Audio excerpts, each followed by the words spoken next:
कोण आहे तर तू? अगं आयुष्याच्या संध्याकाळी रात्रीचा प्रवास कुठे काढलास ग जने?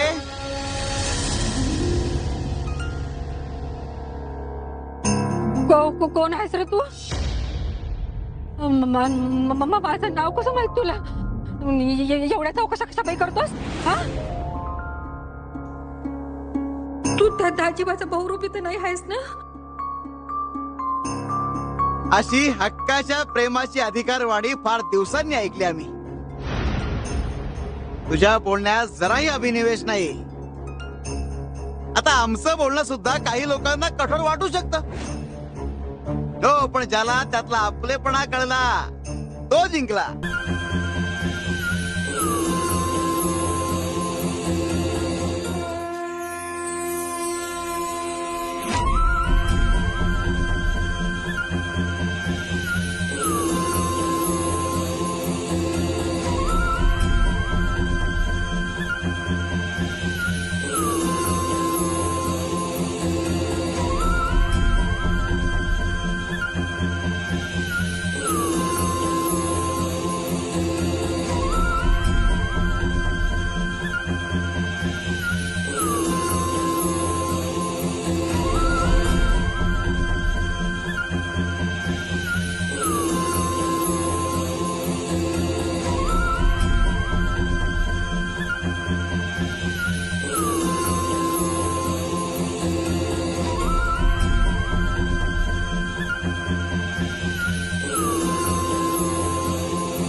काय ग जने,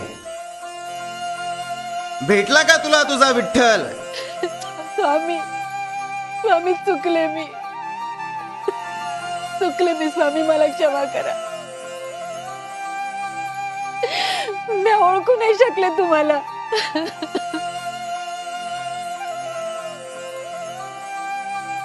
अगं पंढरपूरच्या वारीला जावंसं वाटणं यात काही गैर नाही. तीर्थक्षेत्राला महत्व आहेच, पण त्यात अडकून राहू नकोस. अगं भक्तीत अफाट ताकद आहे. ती कुठल्याही दगडाचा विठ्ठल करू शकते आणि कुठल्याही जागेचं पंढरपूर. दगड एकदाच मूर्ती बनून मंदिरात जातो आणि देव बनतो, पण माणूस सदान कदा मंदिरात जातो आणि दगडच राहतो. त्याचं काय करणार?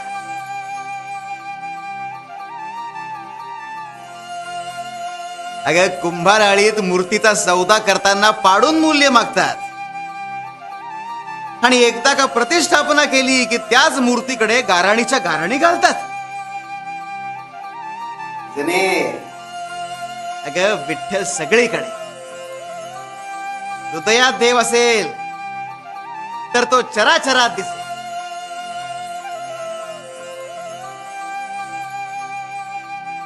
भिवू नकोस, मी तुझ्या पाठी